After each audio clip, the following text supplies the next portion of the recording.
Hello everyone, welcome back to my channel. मैं प्रीति शर्मा स्वागत करती हूँ आपके अपनी चैनल काना दीवानी में। यहाँ आपको देखने को मिलती है Laddu Gopal video and all पूजा पाठ related information Monday Wednesday Friday. तो फ्रेंड्स, राधे राधे, जय श्री कृष्णा। कैसी हो आप? आई होप आप सब भले चंगे होंगे, स्वस्थ होंगे, मस्त होंगे। दोस्तों, आज मैं आपको बताऊँगी निर्जला एकादशी कब है, उसका शुभ मुहूर्त, पूजा विधि, पारण समय, पारण विधि, ये भी बताऊंगी कि निर्जला एकादशी खास क्यों है। दोस्तों, चलिए शुरू करते हैं आज का वीडियो। निर्जला एकादशी साल की सभी 24 एकादशी में सबसे महत्वपूर्ण मानी जाती है। इसका धार्मिक महत्व भी सबसे ज्यादा माना जाता है। इस व्रत का भूखे प्यासे रह जाता है। पानी की एक बूंद भी ग्रहण नहीं की जाती है। जेठ मास के शुक्ल पक्ष की ये एकादशी 31 मई को है। इस एकादशी पर भगवान विष्णु को पीले फूल, पीले फल, इस एकादशी को बिना अन्न जल ग्रहण किए रखा जाता है, इसलिए इस व्रत को निर्जला एकादशी कहा जाता है।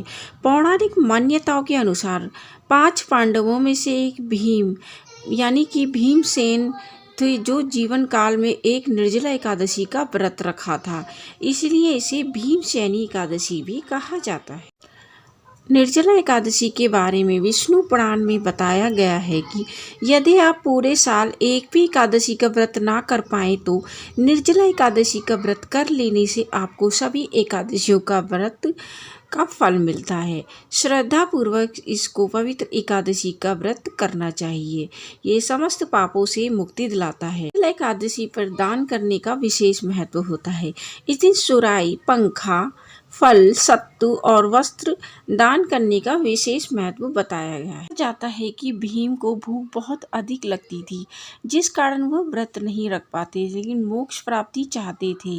ये भी चाहते थे कि ऐसा कोई व्रत करो जिससे सभी पापों से मुक्ति मिल जाए और मोक्ष की प्राप्ति हो। तब उन्हें निर्जला एकादशी का व्रत करने का सुझाव ऋषि मुनियों ने दिया था, इसलिए उन्होंने पूरे जीवन काल में सिर्फ निर्जला एकादशी का व्रत किया था, जिससे उन्हें अंत में मोक्ष की प्राप्ति भी हुई थी। एकादशी तिथि का शुभ मुहूर्त 30 मई 2023 के दिन दोपहर 1:07 से शुरू होगी। इसका समापन अगले दिन 31 मई 2023 दोपहर 1:45 पर होगा। उदय तिथि के अनुसार एकादशी तिथि 31 मई को रखी जाएगी। इसका जो पारण है वो है गुरुवार 1 जून 2023 की सुबह 5:24 से 8:10 तक इसका पारण कर लेना है आपको इसी बीच में। तो दोस्तों, चलिए शुरू करते हैं इसकी पूजा विधि। तो निर्जला एकादशी का व्रत उदय तिथि के अनुसार 31 मई को मनाया जाएगा। राधा रमण मंदिर, बांके बिहारी, गौड़ीय संप्रदाय, खाटू श्याम आदि में सभी जगह पर निर्जला एकादशी का जो व्रत है वो 31 मई के दिन मनाया जाएगा। दोस्तों, यह व्रत 3 दिवसीय व्रत में माना जाता है, यानी दशमी की तिथि से ही इसके जो नियम हैं वो शुरू हो जाते हैं। दशमी के शाम को आपको बिना प्याज लहसुन का भोजन करना है, सात्विक भोजन आपको करना है, पृथ्वी शयन करना है और दोस्तों आपको सात्विक रहना है और कार्य का पालन करना है पूर्ण तरह से और पृथ्वी शयन करना है। भोजन में आपको यानी दिन छुपने से पहले भोजन कर लीजिएगा। भोजन में आपको मांस मुद्रा किसी भी तरह का प्रयोग नहीं करना है और हाँ, भोजन आपको मीठा खाना है, मतलब आपको मीठा कुछ ना कुछ जरूर खाना है, जिससे आपको अगले दिन प्यास नहीं लगेगी। और दोस्तों, हमारा जो व्रत है वो उदय तिथि से शुरू होता है, तो इस हिसाब से आप 3 या 4 बजे मीठा पानी वगैरह पी सकते हैं, जिससे आपको प्यास नहीं लगेगी दिन में। दोस्तों, मैंने आपको ये भी उपाय बता दिया है जिससे आपको प्यास ना लगे और व्रत रख पाएँ। दोस्तों, अगले दिन यानी आपको 31 मई को उठना है, हाथों का मंथन करिए और आपको ये ध्यान करना है, कराग्रे वस्ते लक्ष्मी, कर मध्य सरस्वती, करमूले तु ब्रह्मा, प्रभाते कर दर्शनम।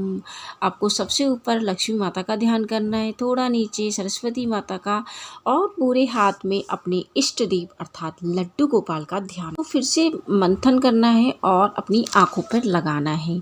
सबसे पहले आपको सोच इत्यादि से निवृत्त कर होना है और आपको 12 बाल कुल्ला करना है।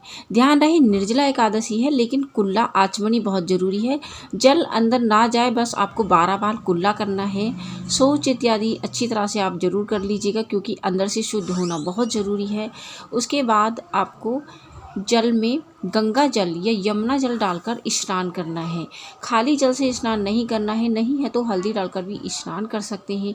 उसके बाद पीले रंग के वस्त्र पहने पूरे घर में गंगा जल से छिड़काव करना है। लड्डू गोपाल जी को पंचामृत से स्नान कराइए और पीले रंग के वस्त्र धारण कराइए। उसके बाद एक चौकी लगानी है, चौकी पे पीले रंग का कपड़ा बिछाना है और गणेश जी का आवाहन करना है। गणेश जी को विराजमान कर लीजिए और उनको भी स्नान कराइए, पीले रंग का टीका लगाइए, पीला जनेऊ पहनाइए और पीले फल चढ़ाइए। उसके बाद लड्डू गोपाल जी को विराजमान कर लीजिए, जो कि आपने पंचामृत से उनको स्नान कराया है।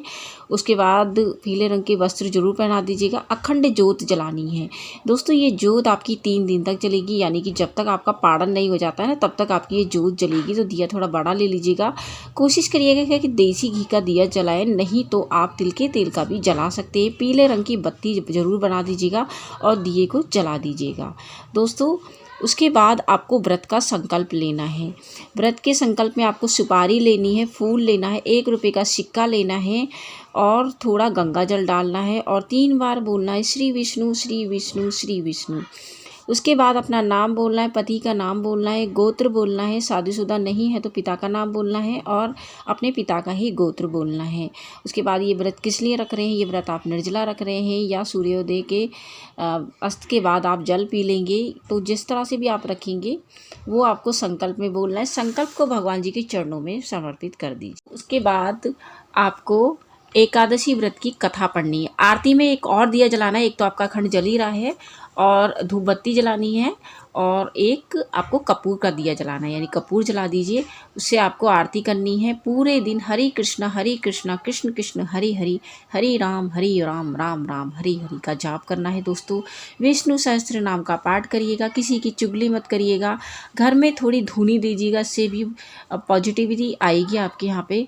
और तुलसी माता की आपको परिक्रमा करनी है और दिया जलाना है। ध्यान रहे जल नहीं चढ़ाना है, क्योंकि उस दिन तुलसी मैया भी निर्जला व्रत रखी हुई होती हैं।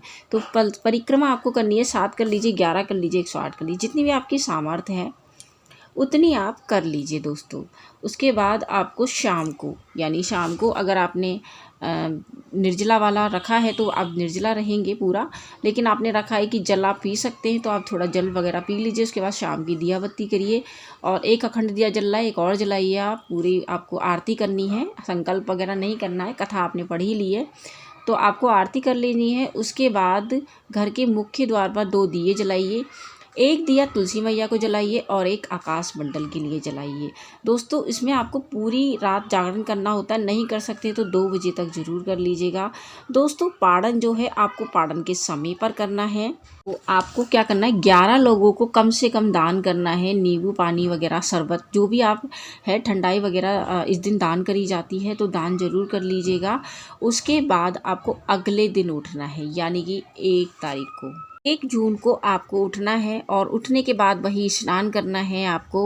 और इस तरह से जैसे मैंने बताया था, हाथों का मंथन करके घर के कौरों में पानी डालिएगा और उसके बाद आपको लड्डू गोपाल जी को स्नान कराना है। स्नान के बाद उनका जो पंचामृत होगा, तुलसी पत्ता होगा, उसी से आपको पारण करना है। तो पारण का समय बता देती हूँ, सुबह 5:24 से 8:10, इसी बीच आप पारण कर लीजिएगा, क्योंकि पारण के समय पर ही होता। आज के दिन आप खीर बना सकते हैं, पोहा बना सकते हैं, खिचड़ी बना सकते हैं, यानी चावल की किसी भी चीज़ से पारण करना होता है। तो सबसे पहले लड्डू गोपाल जी को भोग लगाइए, फिर आप ब्राह्मणों को भोग निकालिए।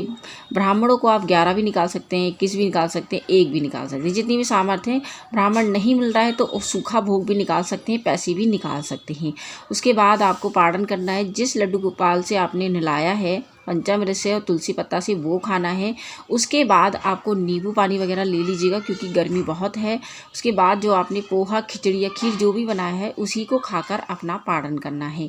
तो दोस्तों ये थी कुछ जानकारी निर्जला एकादशी के बारे में। आई होप कि आपको ये वीडियो बेहद पसंद आया होगा। यदि वीडियो पसंद आया तो वीडियो को लाइक शेयर करिएगा। चैनल पे नए हैं तो चैनल को सब्सक्राइब करना बिल्कुल ना भूलें। राधे राधे, हरे कृष्णा।